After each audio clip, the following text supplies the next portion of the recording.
Salam damai sejahtera di dalam kasih Tuhan Yesus Kristus. Indah sekali kalau pada siang ini di awal bulan Agustus kita saudara boleh beribadah dengan sukacita. Saya juga ingin menyapa Bapak Ibu Saudara yang baru pertama kali hadir beribadah, boleh angkat tangannya. Termasuk ini ada anak-anak asrama, boleh bangkit berdiri semuanya.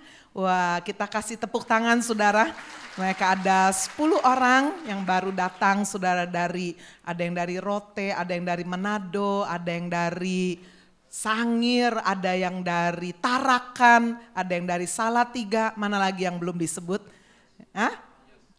Nias, Palu, Gorontalo, coba madep sana semua sebab kepingin tahu nih. Wah ya, masih muda-muda semuanya, 19-20 tahun, kita kasih semangat buat mereka. Terima kasih, silahkan duduk. Bapak Ibu Saudara sekalian, tahun ini STT Happy Family mengambil langkah iman yang besar, sudah membuka satu peluang untuk anak-anak daerah boleh dididik dengan sungguh-sungguh. Mereka ada di asrama yang kami kontrak saudara ya selama 2 tahun. Saya berharap saudara tahun depan kita bisa punya asrama yang lebih besar lagi ya, sehingga bisa menampung lebih banyak lagi. Ini mereka ada di asrama. Bapak Ibu asramanya datang nggak nih hari ini? Ada di mana Pak Antoni? Oh ada di belakang ya. Nah ini dengan istri dan ada baby. Saudara saya percaya bahwa semua adalah Tuhan ini ya.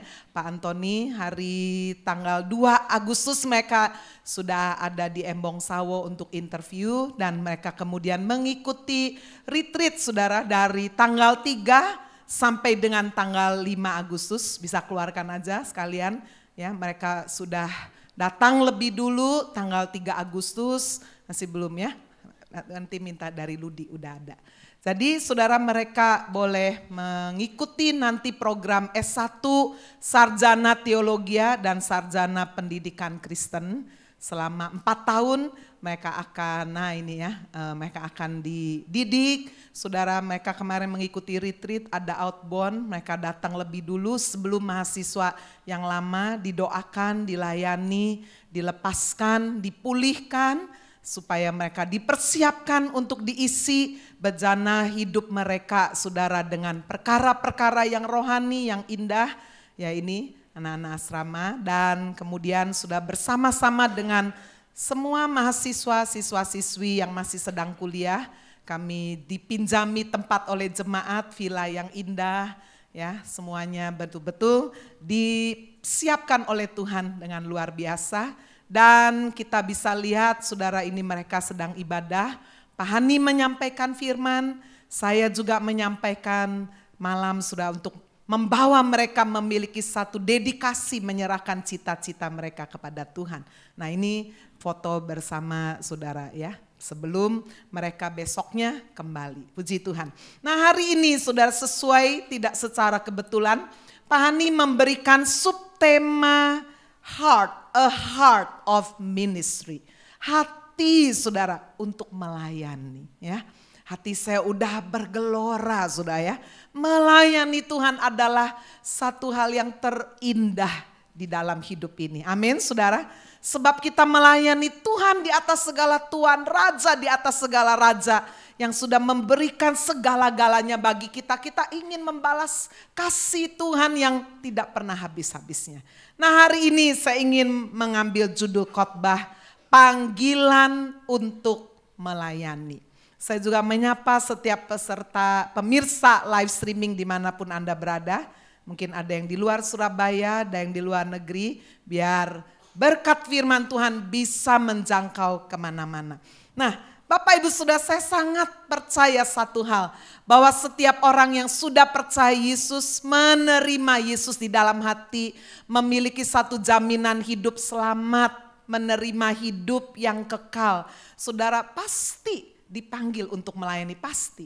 Bukan semua pelayanan harus di mimbar ya, tapi saudara bisa melayani dengan waktu kita, tenaga, harta kita, talenta kita ini banyak sekali. Tetapi saudara masalahnya apakah orang yang dipanggil melayani itu mau mendengar, Mau melangkah, mau meresponi panggilan itu atau tidak. Nah, hari ini saya ingin berbicara saudara, panggilan melayani, bagaimana cara Tuhan memanggil seseorang untuk melayani itu ternyata tidak sama, berbeda-beda. Dan Tuhan itu punya cara yang sangat unik, ya, sangat bervariasi untuk boleh memanggil setiap orang yang sudah ditebus oleh darah Kristus. Mari kita melihat yang pertama adalah panggilan melayani dengan wewenang atau otoritas dari Tuhan. Saya mengambil contoh adalah seorang yang bernama Musa dengan tugas yang maha berat. Betapa tidak berat saudara. Musa harus memimpin kurang lebih 2 juta orang.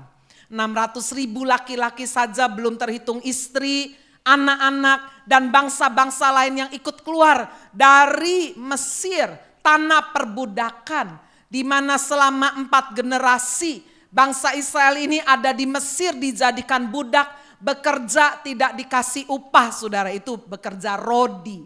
Saudara-saudara sekalian, sampai kemudian Tuhan mendengar teriakan mereka dan Tuhan pilih Musa.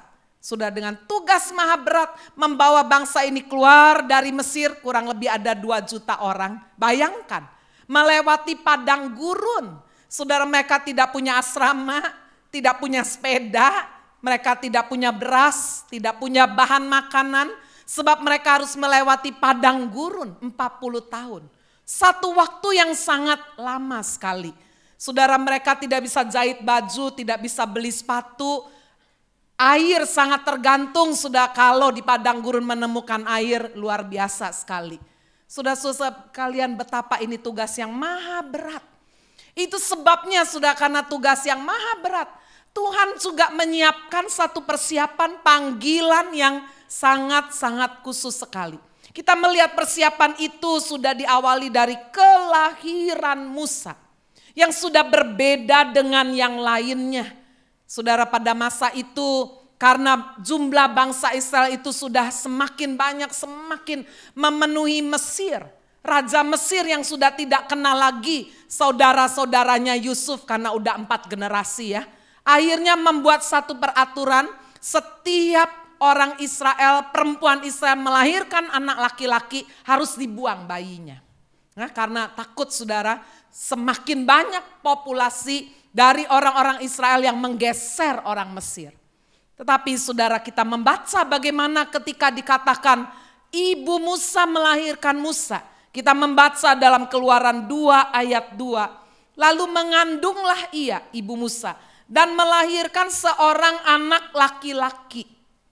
Ketika dilihatnya, bayi anak itu cakap, ya, bahasa asli sudah bukan cantik kayak perempuan loh ya.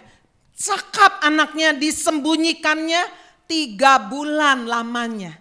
Tetapi saudara-saudara sekalian, 3 bulan menyembunyikan bayi, ya setelah itu nggak bisa diatur kan, mau nangis mau apa. Saudara, tetapi dari sejak kelahiran sudah ada sesuatu yang lain. Orang tua Musa melihat bahwa bayi ini berbeda. Itu sebabnya diteguhkan di Ibrani 11 ayat 23 dikatakan karena iman. Maka Musa setelah ia lahir disembunyikan selama 3 bulan oleh orang tuanya karena mereka melihat bahwa anak itu elok rupanya dan mereka tidak takut akan perintah raja.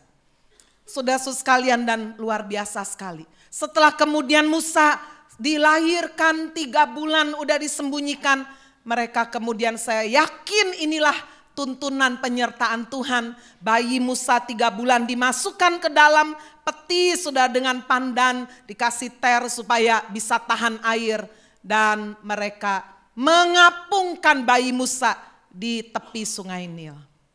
Pada saat yang sudah tepat dirancangkan, saya yakin sudah disurvei oleh kakaknya Musa, Miriam, sudah oleh orang tuanya. Siapa di daerah Mesir ini yang senang anak? Kira-kira saudara Musa akan dibesarkan oleh siapa? Pilihan mereka jatuh kepada putri Firaun. Benar saja, putri Firaun pagi itu keluar untuk mandi. Zaman dulu belum ada toilet, belum ada kamar mandi ya. Raja pun harus mandinya di sungai. Mereka sudah tahu di mana biasanya putri Firaun mandi, dan disitulah saudara dikatakan peti keranjang yang berisi bayi Musa ini ditaruh. Dan betul aja putri Firaun melihatnya, itu apa itu? Dan ketika dibukanya dia tahu, oh ini bayi orang Ibrani, bayi Israel. Dari pakaiannya ya, pasti selimutnya udah tahu.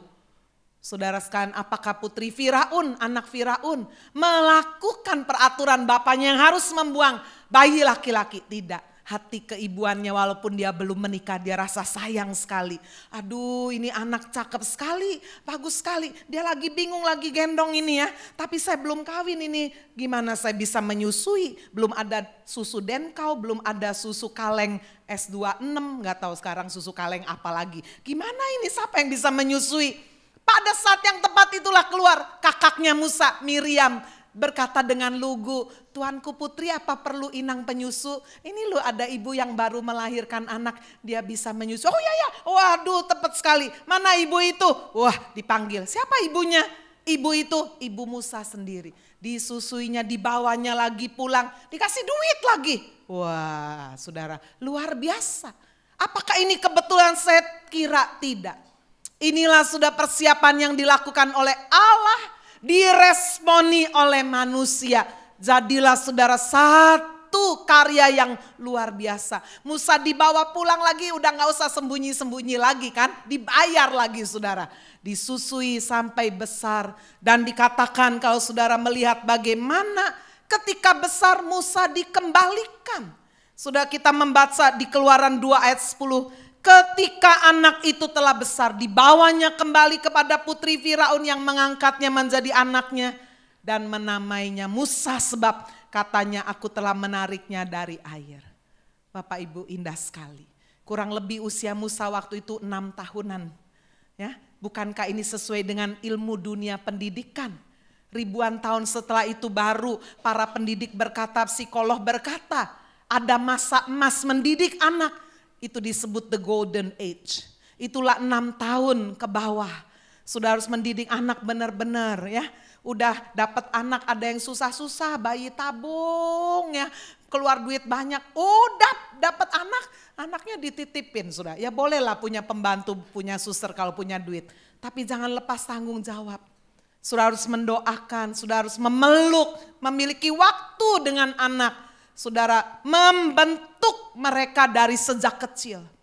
Inilah sudah yang menjadi alasan kenapa Musa harus kembali kepada ibunya.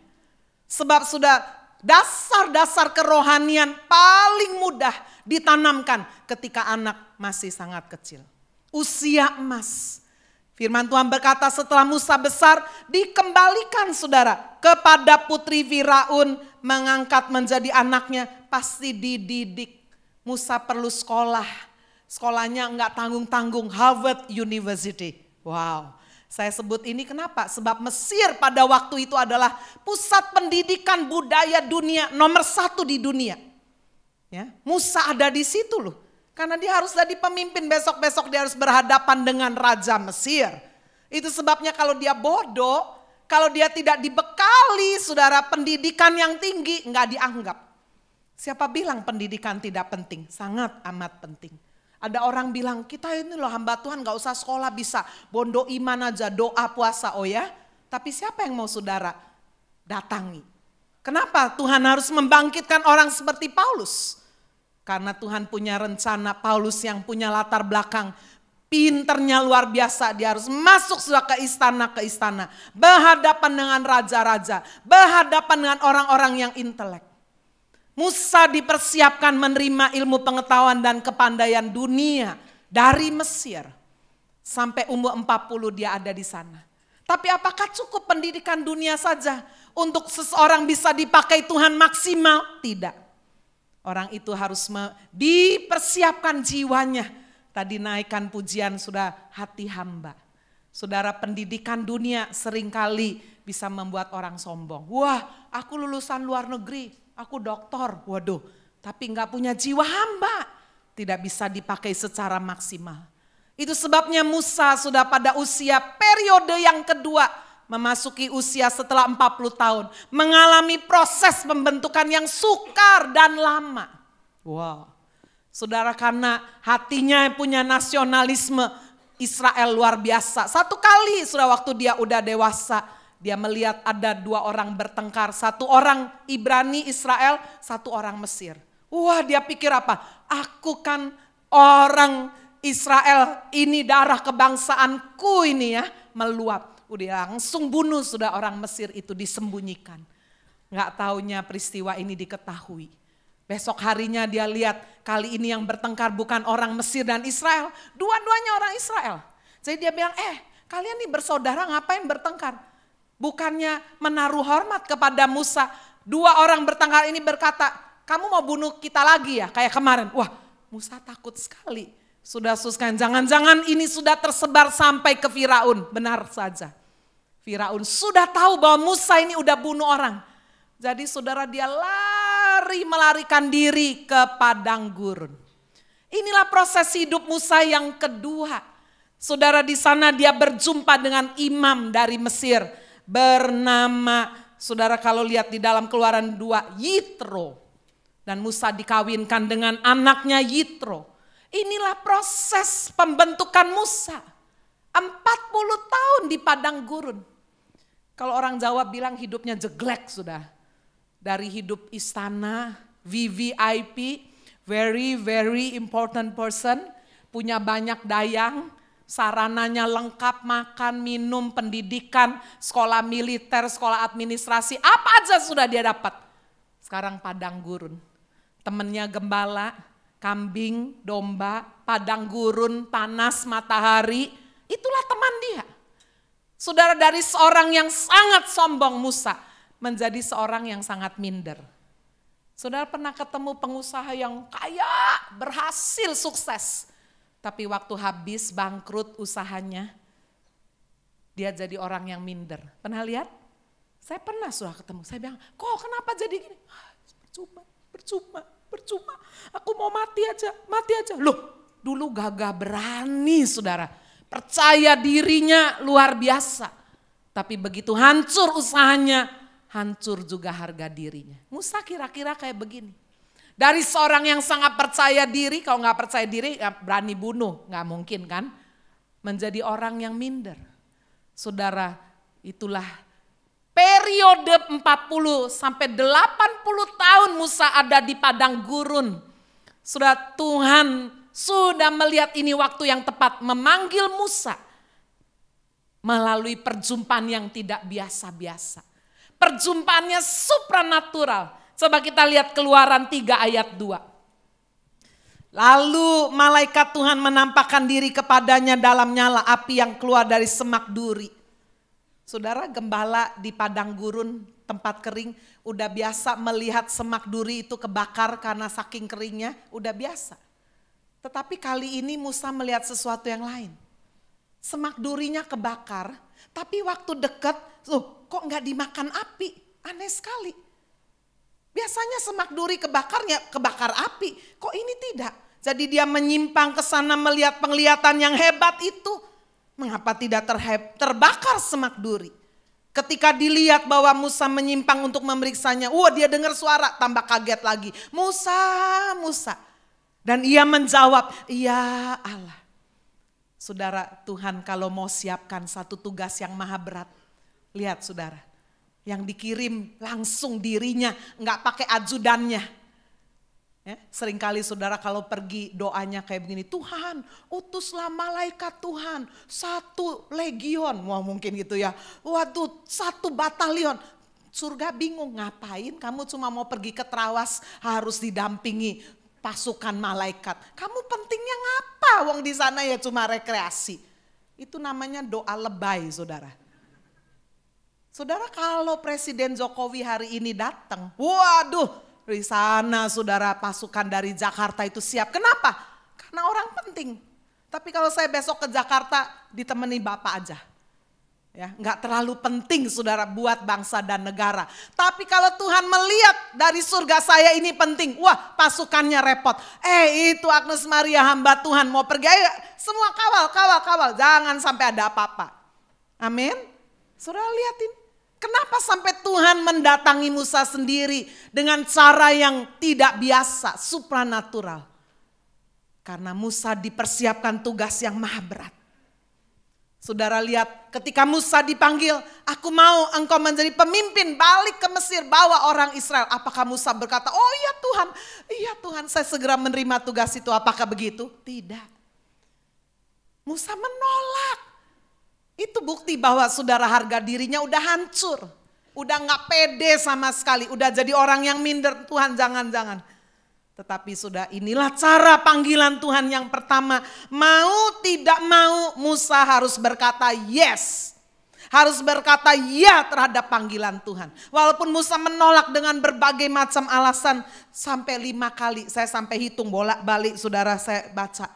Di Keluaran 3 ayat 11 Musa berkata, siapa aku ini Tuhan? Aku bukan sapa-sapa Tuhan, aku udah dibuang. Aku ini residivis dicari-cari nih. Aku ini pembunuh orang. Loh benar gak? Orang kalau udah mau bunuh orang dikejar-kejar, aku ini buronan. Aduh udah 40 tahun di sini aku udah copot semua, udah protol semua kesombongannya udah gak ada lagi. Siapa aku ini ya Tuhan? Maka aku yang akan menghadapi Firaun dan membawa orang Israel keluar dari Mesir. Gak mau. Tuhan bilang, oh aku akan memimpin kamu. Jawab lagi di ayat 13. Nanti kalau orang tanya namamu siapa? Aku gak tahu Tuhan. Ya. Berkelit lagi sudah. Yang sampai Tuhan udah jelasin namaku, aku adalah aku. Pokoknya aku yang memimpin kamu, gak usah khawatir. Gak mau lagi di 4 ayat 1 dikatakan kalau mereka terus gak mau percaya kepadaku gimana?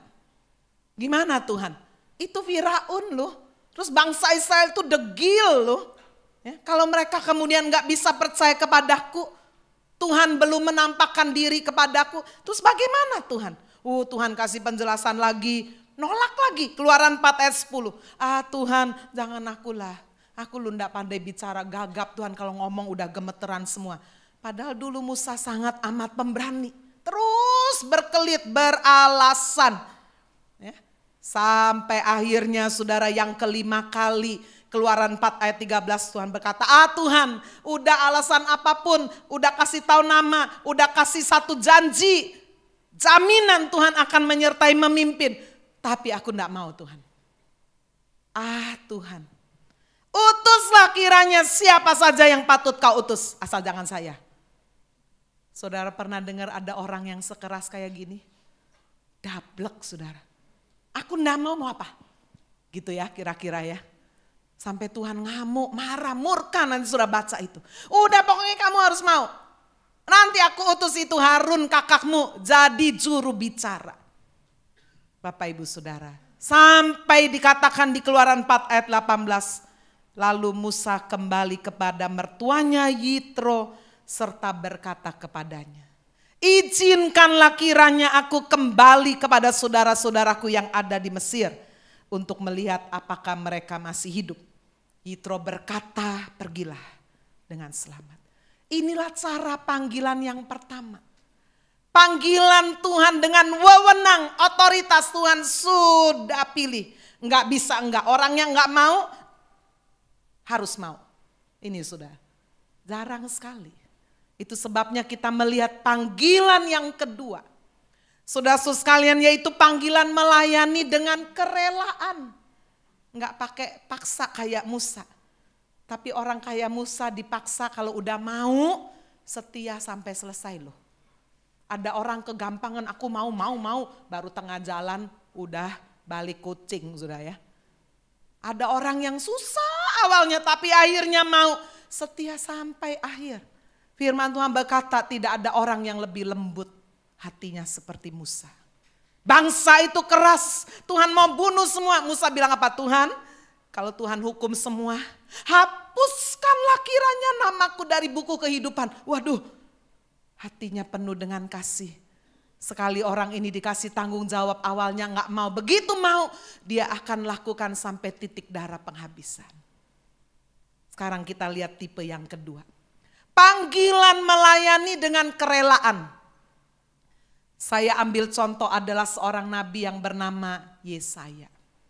Saudara, Yesaya ini hamba Tuhan yang pede. Setiap khotbah dia kritik. Celaka kamu ya gak bayar perpuluhan. Celaka kamu yang gak pernah baca Alkitab. Celaka kamu yang gak pernah doa. Celaka kamu yang suka gosip. Gitu ya kira-kira. Baca itu ya. Senangnya khotbahnya itu celaka terus. Saudara pernah pergi ke gereja yang hamba Tuhannya suka ngutuki?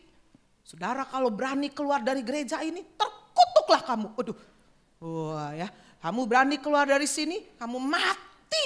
Penyakitmu tidak sembuh-sembuh, bangkrut. Waduh, itu bukan pendeta, dukun saudara.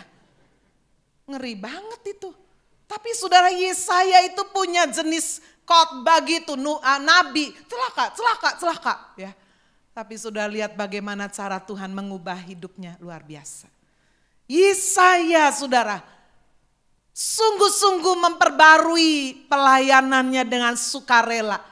Justru melalui bencana yang besar. Itulah mungkin sifat kita ya. Kalau enggak kena bencana loh, kita rasanya kita udah baik, kita enggak usah ngapa-ngapain. Saudara, justru ketika melalui bencana yang besar. Mari kita melihat Yesaya 6 ayat 1. Dalam tahun matinya Raja Uzia, aku melihat Tuhan duduk di atas tahta yang tinggi dan menjulang. Dan ujung jubahnya memenuhi bait suci. Dalam tahun matinya Raja Uzia. Inilah latar belakang saudara peristiwa yang mengubah Yesaya. Yaitu kematian seorang raja bernama Uzia. Raja yang hebat. Raja yang membawa kemajuan bangsa Israel secara internasional. Dikatakan Raja Uzia. Saudara bisa baca kisah hidupnya di 2 Tawari pasal 26. Di mana dikatakan sudah dia menjadi raja diangkat waktu masih sangat muda sekali, umur 16 tahun. Zaman dulu raja-raja begitu ya. Kalau papanya mati walaupun anaknya masih 8 tahun, 7 tahun ya pokoknya diangkat. Raja Uzia diangkat menjadi raja pengganti papanya waktu usia 16 tahun. Dia merasa nggak berdaya, merasa nggak mampu. Dan dikatakan dia mencari Tuhan dengan segenap hati. Dan Tuhan membuat usahanya berhasil.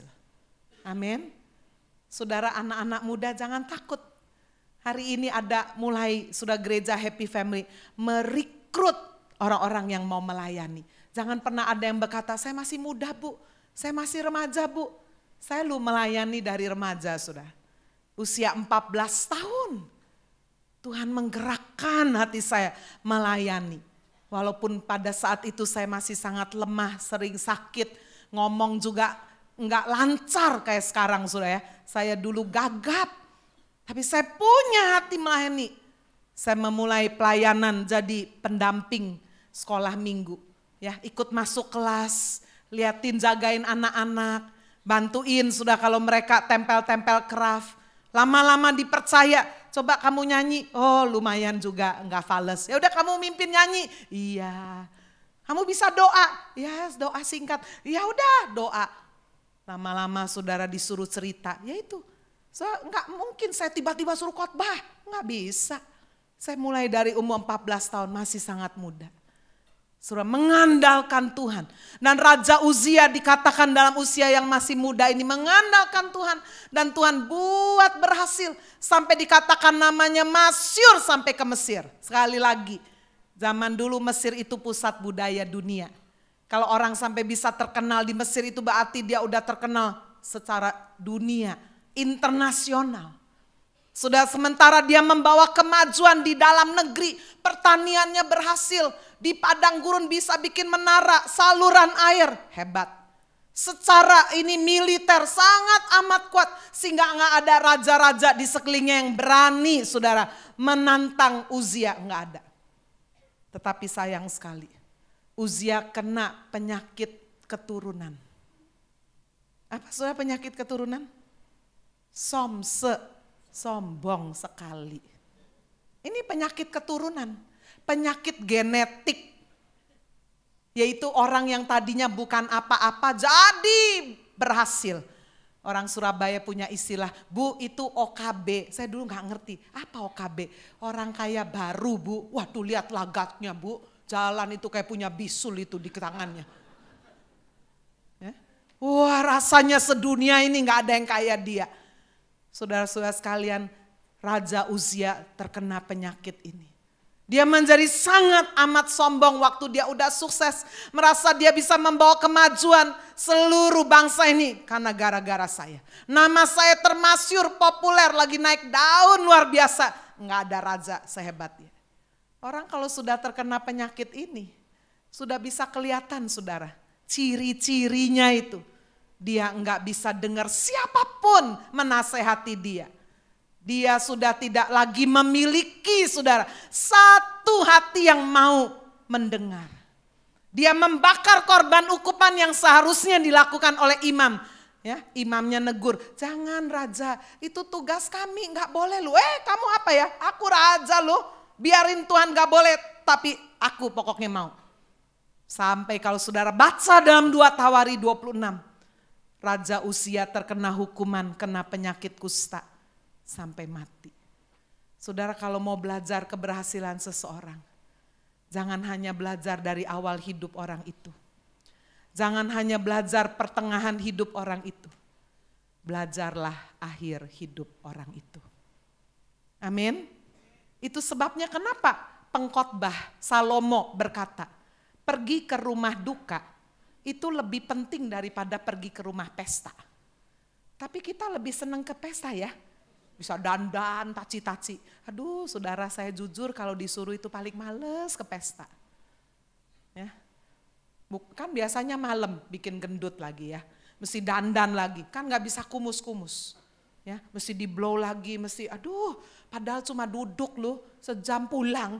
Aduh eman-eman semuanya ini ya. Tapi kebanyakan kita senang ke rumah pesta. Cetrat-cetrat selfie, waduh makan, lihat orang nyanyi bagus, pakai baju bagus-bagus, semprot parfum gitu ya. Tapi pergi ke rumah duka, ya. Ayo Kak Dijasa, aku paling males katanya pergi ke orang mati. Padahal firman Tuhan berkata pergi ke rumah duka itu lebih baik. Kenapa sih saudara? Sebab pergi ke rumah duka itu loh kita lagi belajar. Belajar apa saudara? Belajar sadar. Sebab banyak kita ini gak sadar bahwa kita itu bisa mati saudara. Ya, kita pikir, aku udah hidup sehat. Aku jalan pagi tiap hari kena matahari. Aku treadmill, aku jaga makan sehat. Aku selalu, segala macem. Bisa mati loh. Sudah baca kabarnya Dr. Oz ya. Waduh, dokternya so handsome. Udah mau kawin lu saudara, mati. Ya, tiba-tiba jatuh, udah gak ada kesempatan pesan-pesan terakhir, gak ada. Saudara, orang sehat kayak apa bisa mati kapan aja. Orang yang masuk ICU bisa gak mati-mati ya. Ada yang sampai tahunan gak mati-mati ngentei duit-duit banyak. Ya itu loh saudara, hidup dan mati bukan di tangan kita. Pergi ke rumah duka mengingatkan kita bahwa hidup kita itu sangat fana. Betul gak saudara? Orang kaya, orang pinter, orang sehat kayak apa. Kalau udah ketemu sama yang namanya kematian, dia gak bisa saudara tawar menawar, gak bisa. Saya lihat sudah di YouTube ada seorang ibu kena kanker stadium 3. Dia teriak sama dokter Cungko itu, ayo sembuhkan aku. Dia udah kena stadium, gak bisa ini kamu udah tunggu sele. Yang ngerti, you gak ngerti tanya nanti sama Pak Antoni. Oh sele ya Bu Agnes ini. Ya. Udah gak mungkin bisa sembuh ini. Ya. Saudara dia hamburkan duitnya banyak sekali kececeran. Ini saya bisa bayar sebanyak-banyaknya di bawah itu kececeran semua yuan-yuannya. Saudara pikir dengan uang kita bisa beli kehidupan kembali? Gak bisa. Raja Uzia mati dan itu merupakan bencana besar sudah bagi bangsa Israel. Bayangkan kalau ada pemimpin yang sudah bawa kemajuan di sebuah bangsa, di sebuah negeri, di sebuah perusahaan, pabrik, termasuk gereja. Kalau ada yang mati, waduh gimana ini masa depannya ya, gimana ya. Ini kira-kira bencana besar bagi bangsa Israel. Semua orang Israel berkabung, gak ada yang keluar rumah, gak ada yang pergi ke ladang, gak ada yang mancing, gak ada yang buka toko. Semua sedih. Tapi apa yang dilakukan oleh Yesaya? Dalam tahun matinya Raja Uzia, aku juga melihat Tuhan. Itu terjemahan bahasa Inggris. In the year that King Uzziah died, I saw also the Lord sitting upon the throne. Dia tidak hanya melihat masalah, dia tidak hanya melihat bencana. Tetapi dalam tahun matinya Raja Uzziah, aku juga melihat Tuhan. Nabi Yesaya memilih masuk ke dalam hadirat Tuhan. Dia memilih pergi ke rumah Tuhan, berdoa menyembah Tuhan. Dan di sanalah dia berjumpa dengan segala kekudusan Tuhan. Berapa banyak saudara sedang menghadapi masalah, perginya ke bar, minum, rokok, gedek-gedek. Aduh, pulang malah tambah bikin masalah. Betul gak saudara? Saudara lagi masalah lihat film humor, ketawa terus. Pulang nonton, apa masalahnya hilang? Masalah.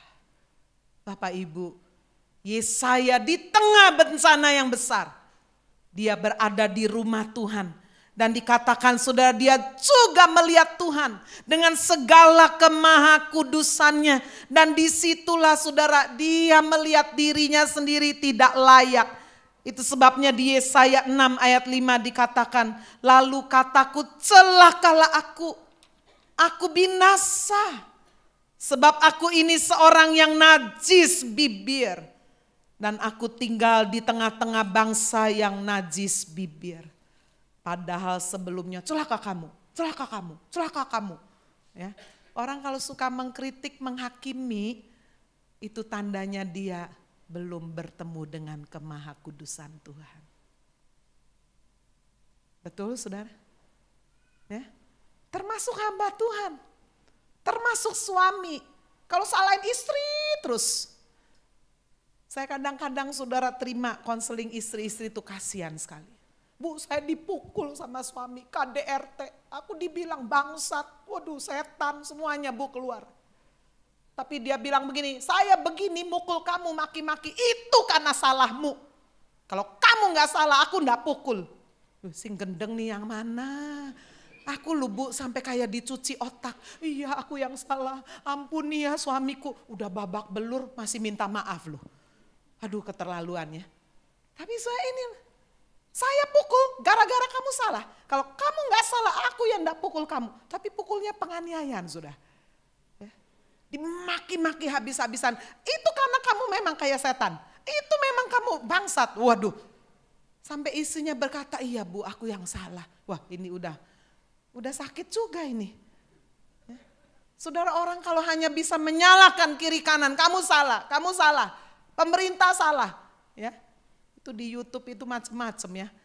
Ada mobil benar-benar lagi parkir loh saudara. Ditabrak sama motor.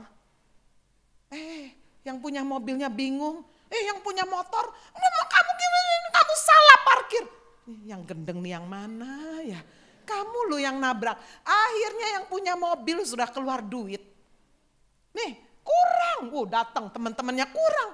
Aduh bingung ya hidup di Indonesia ini katanya.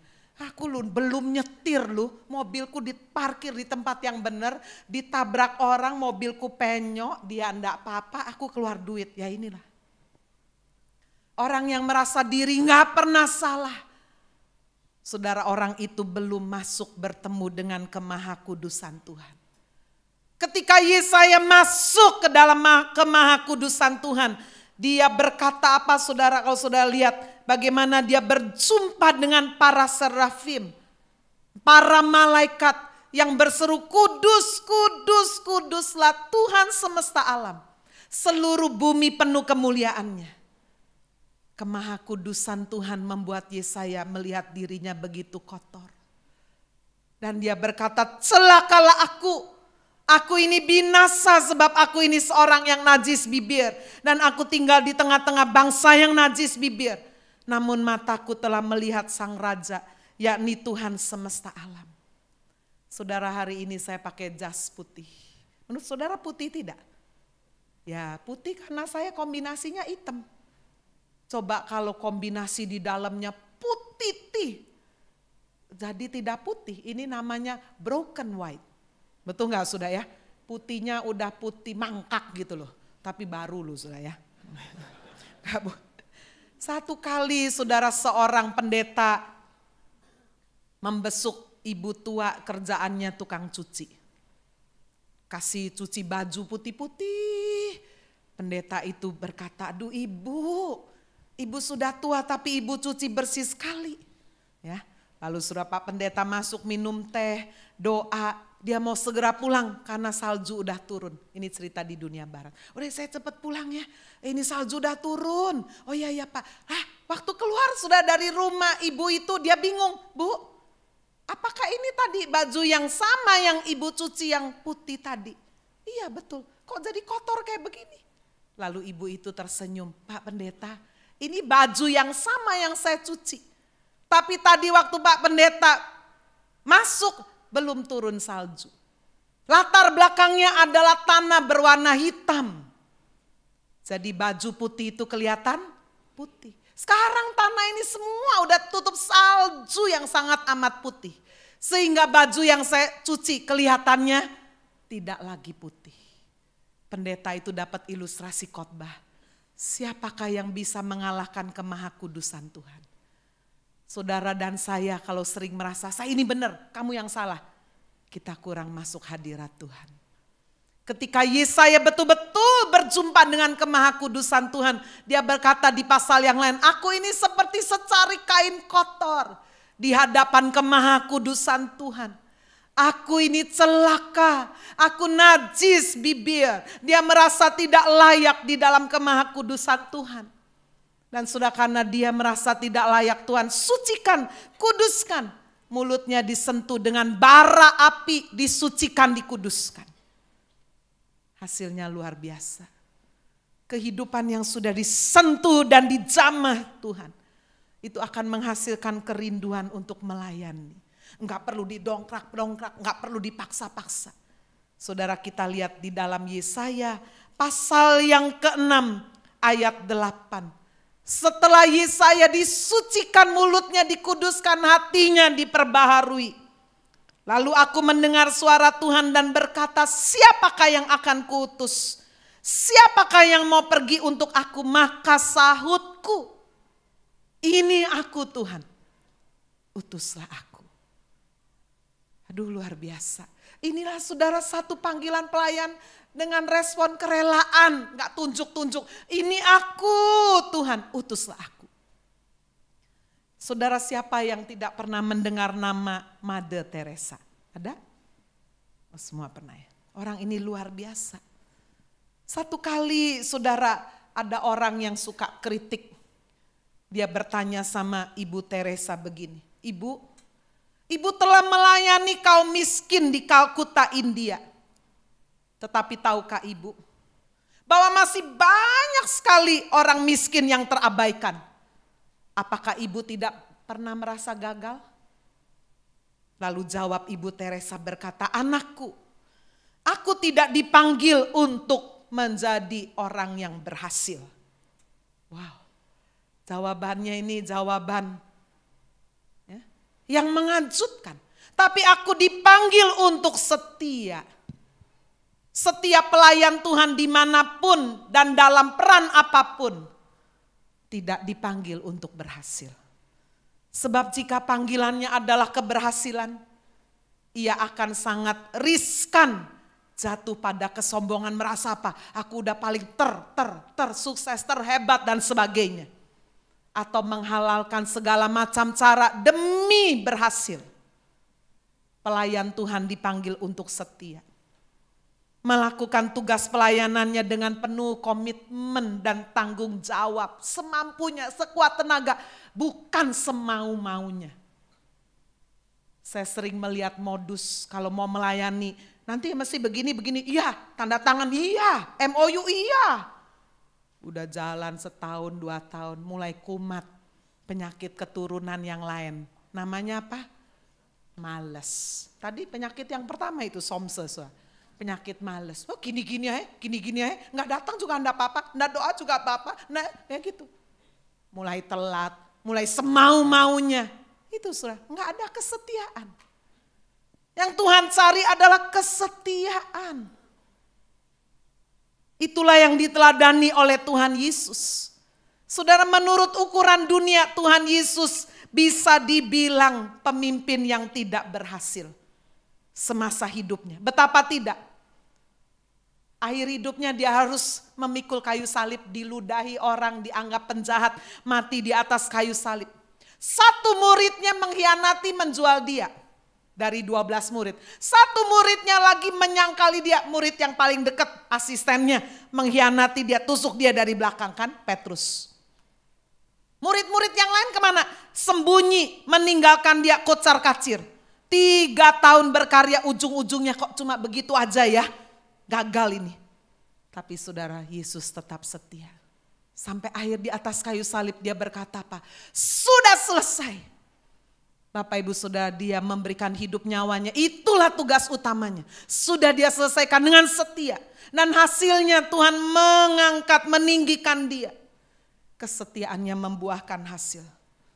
Bapak ibu, dalam melayani kita bisa melihat apa yang kita lakukan seolah-olah itu seperti tidak ada hasilnya. Tapi jika kita lakukan dengan setia, tetap setia, itulah yang akan boleh sungguh-sungguh menerima perkenanan dari Tuhan. Amin saudara. Melayani dengan kerelaan, setia sampai akhir. Inilah yang dilakukan juga oleh Yesaya. Sudah dia dengan setia melayani, setelah itu apa banyak orang semua mau datang? Belum tentu. Tapi dengan setia dia melakukannya. Sekarang kita lihat yang ketiga, yang terakhir. Panggilan melayani karena belas kasihan. Hatinya tuh loh saudara tersentuh kasihan. Saya ambil contoh Nehemia. Waktu dia mendengar berita kehancuran tembok Yerusalem sudah hancur. Pintu gerbangnya hancur semuanya. Ya, sudah bisa lihat itu di Nehemia pasal 13. Nehemia pasal 1. Ayat 3, orang-orang yang masih tinggal di daerah sana yang terhindar dari penawanan ada dalam kesukaran besar, dalam keadaan tercela, temboknya udah terbongkar, pintu gerbangnya terbakar. Ketika aku dengar berita ini, duduklah aku menangis, berkabung. Selama beberapa hari aku berpuasa, berdoa ke hadirat Allah semesta langit. Siapa Nehemia? Nehemia adalah orang yang sama seperti bangsa lain dibuang, surah ada yang ke Babel, ada ke tempat lain. Karena dia pinter, dia diangkat oleh raja jadi juru minuman raja. Ini jabatan tinggi loh, bukan pelayan, bukan waiter. Tapi jabatan juru minuman raja, itulah dia memastikan raja makan apa saja harus sehat, tidak boleh ada racun. Jadi dia harus jadi orang dipercaya dong. Makanan dan minuman sebelum sampai ke raja dia harus cicipi dulu, pastikan. Sebab zaman dulu sudah ada banyak raja-raja diracun. Nehemia menjadi seorang yang bisa dipercaya. Padahal dia bukan bangsa yang sama loh. Karena dia udah gajinya besar, sarananya banyak, kaya ini. Biasanya orang kaya itu udah comfort zone. Melayani, oh itu bukan aku.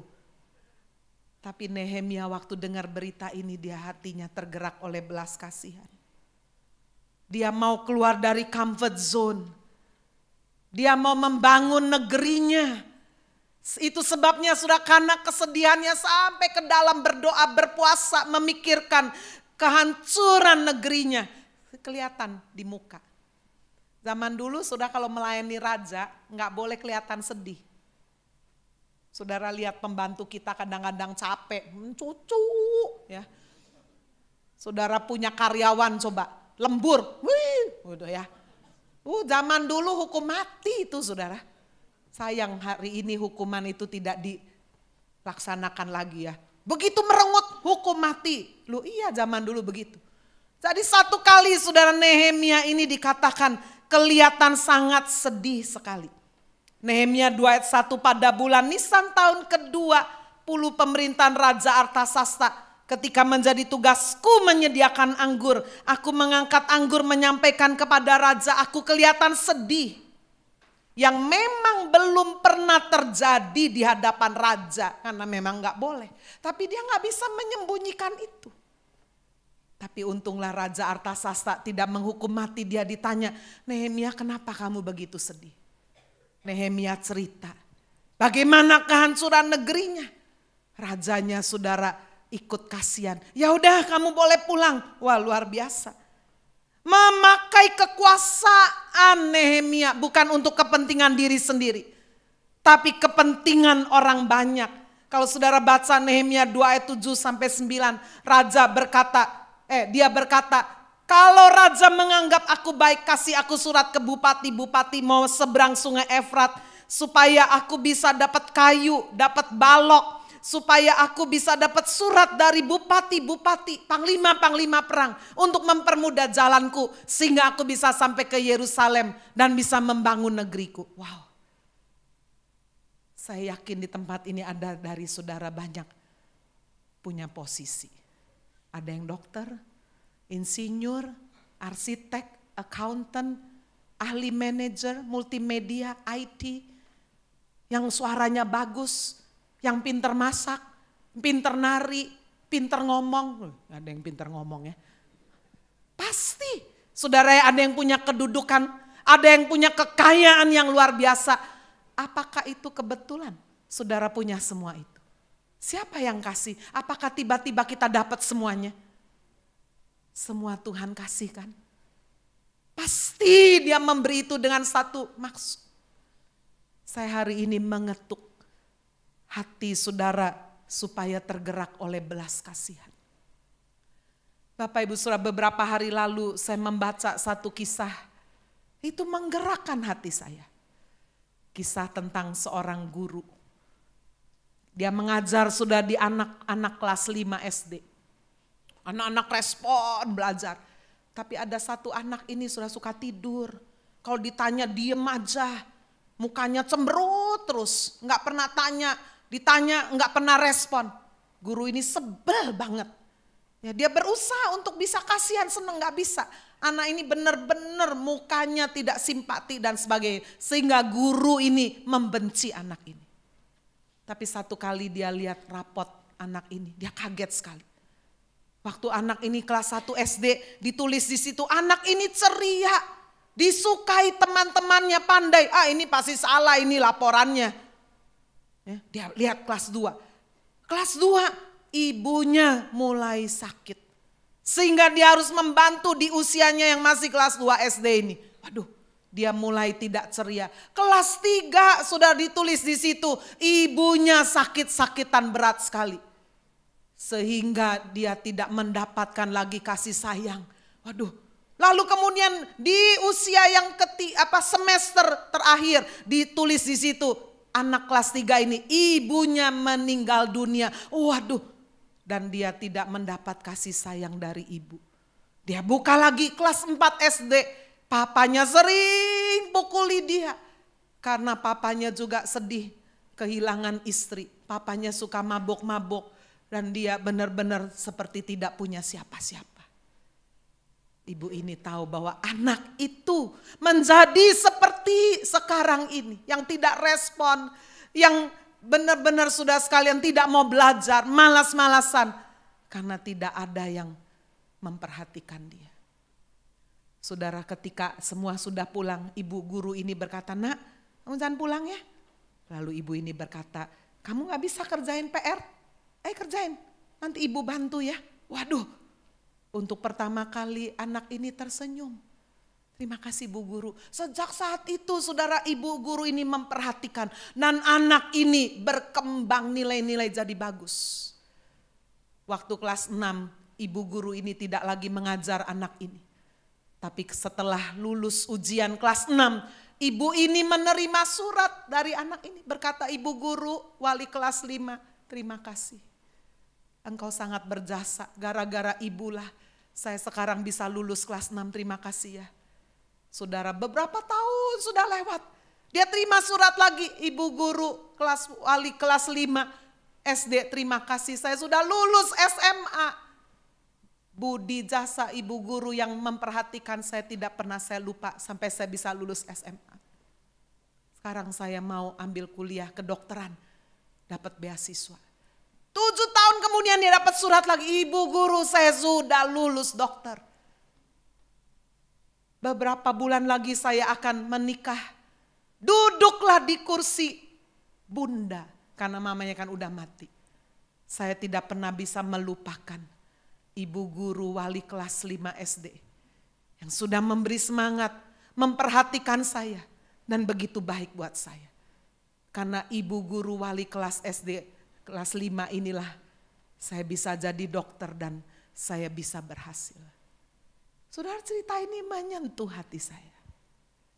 Apa yang bisa dilakukan oleh guru SD kelas 5? Dia hanya memberi semangat, memberi perhatian. Tapi menyelamatkan satu anak untuk bisa berhasil di dalam kehidupan masa depan. Saya ngomong sama Hanian, kita bikin asrama lagi. Ya itu, kamu tuh kurang kerjaan, selalu ada aja. Ini sudah asrama, ini buka asrama lagi. Kita berdoa toh. Hatiku lu tergerak oleh gelas kasihan. Saya bagikan ini. Semoga Bapak Ibu tergerak oleh belas kasihan. Sehingga kita berkata ketika Tuhan berkata, siapakah yang akan kuutus? Ini aku Tuhan, utuslah aku. Jangan sampai sudah berkata, ini aku Tuhan, utuslah yang lain saja. Panggilan untuk melayani. Biarlah sungguh ada dalam hidup kita. Apakah itu di dalam wewenang Tuhan, dengan kerelaan hati, atau dengan belas kasihan Tuhan taruh dalam hati kita. Amin. Tuhan Yesus berkati kita.